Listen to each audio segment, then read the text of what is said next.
So, Joe, you're probably wondering when I would, and I know a lot of you are, when I would broach the subject of that hot potato that is ISL I-League. The Indian Super League and the I-League.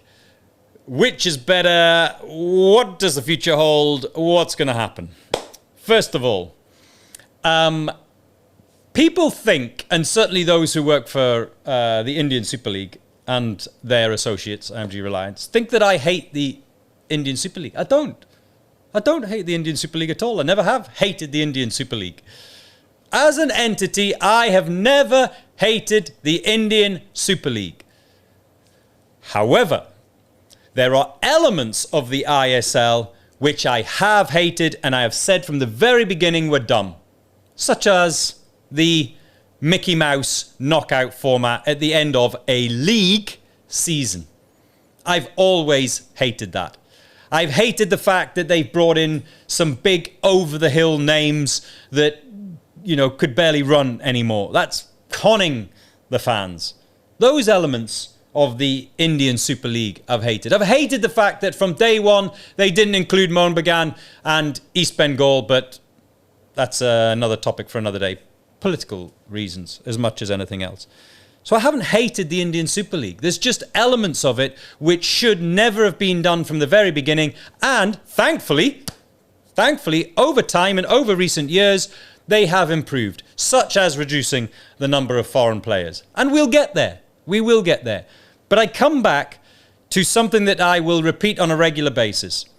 When people say to me, Indian football is making progress, I reply back to them, not fast enough. Other leagues in the world are making progress. If India is to get to where it wants to be, where do you want it to be? We want India to qualify for a World Cup. Then it has to make much more rapid progress. So, put that aside. The I-League, at the point of the inception of the Indian Super League, was a mess. There's no ifs or buts about it. And there's one thing I want to make clear, and I want to separate in all of this. What happens on the field and what happens off the field. When I say the I-League was a mess, it is the off-the-field product that was a mess. The organisation of the schedule, the marketing, the TV deals, looking after players.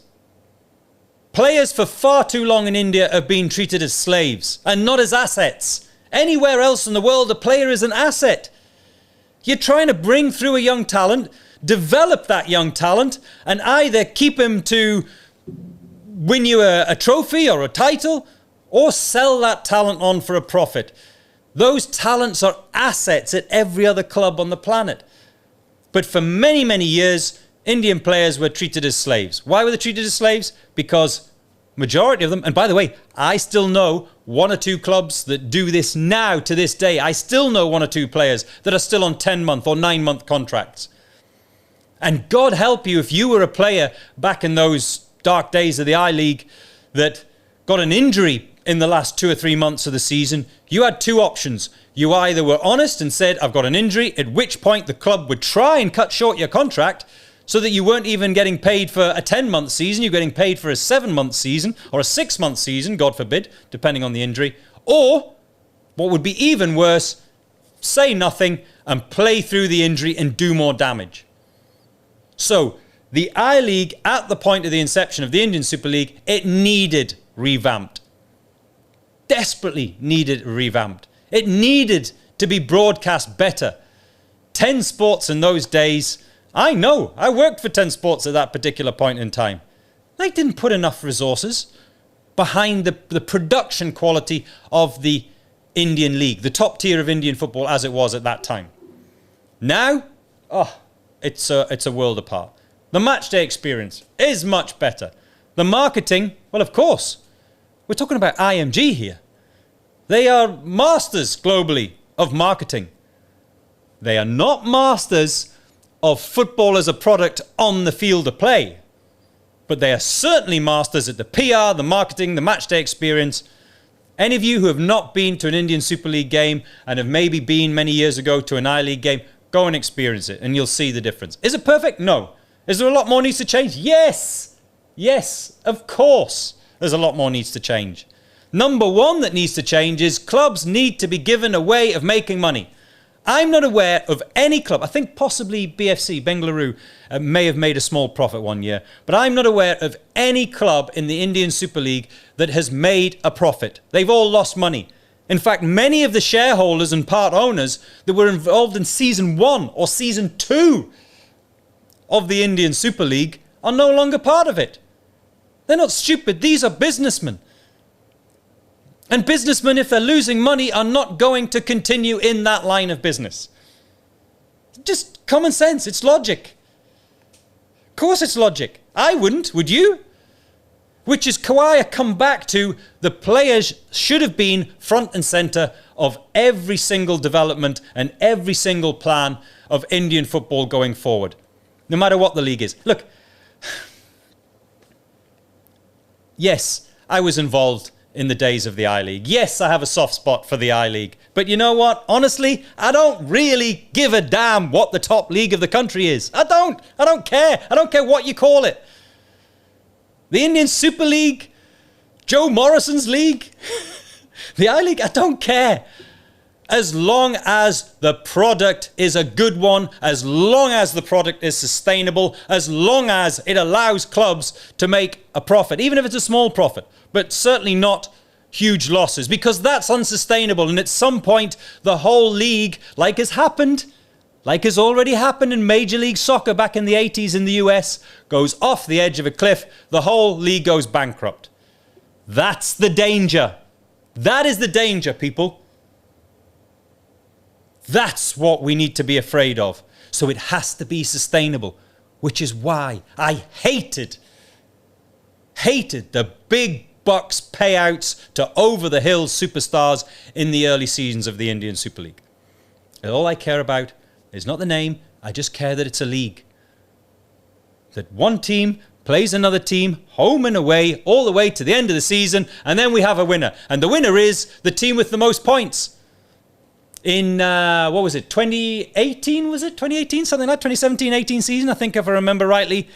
BFC Bengaluru finished the league, or the group stage, Mickey Mouse, finished the league 10 points ahead of Chennai. Those two teams went to the final, Chennai won. Tell me which is the better team. Tell me what should be rewarded. Consistency should be rewarded. The better team over the whole season was Bengaluru FC. Not Chennai, Bengaluru. 10 points clear. Can you imagine if Barcelona was 10 points clear of Real Madrid come the end of a La Liga season? And then La Liga suggests, you know what we're going to do, guys, this year? We've got this great idea. We're going to have a knockout game to decide the title at the end of the season. One game, one off. Can you imagine? Can you imagine the chaos? There would be murders, as my grandmother used to say. There would be murders. But the game needed to change. And the organisational structure of the game needed to change. And that's why I'm so happy that Mohun Bagan have come into what is clearly a better organised competition. And that is the Indian Super League. However, I've got to say, there are some games I watch of the I-League and the quality that's on the pitch is as good as, if not better, than what's going on in the Indian Super League. So just because the I-League in all but name is being relegated to the second tier of Indian football, I'm telling you, some of the quality that I see in the I-League on the pitch, is better than some of the quality that I see in the Indian Super League. You got to remember, some of these clubs, man, naming no names, were run by dinosaurs. Little fat fellas that, you know, the ones that comb their hair out of their ears over the top of their head to cover that balding space, you know, clinging on to what little hair they've got. That's who the clubs were run by. Do you think they cared about the players? Do they fuck care about the players?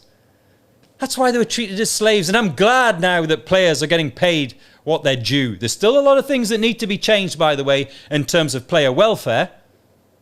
Things such as rehab. There's a lot of shortcuts still being taken on player rehab when they get serious injuries. But the facilities are getting better. They are getting better. They are improving. The game is rising up. The question is this, is it rising fast enough? Is the improvements that are being introduced into Indian football, whether it's the Indian Super League or the I-League, are those improvements rising quick enough to raise the standard of Indian talent, which in turn, of course, does what? Raises the standard of the national team, which in turn does what? Helps India qualify for a World Cup, and that's what we're here for. That's everyone's dream, mine included. Subscribe, like, press the like button, you know what to do. Oh, and comment as well.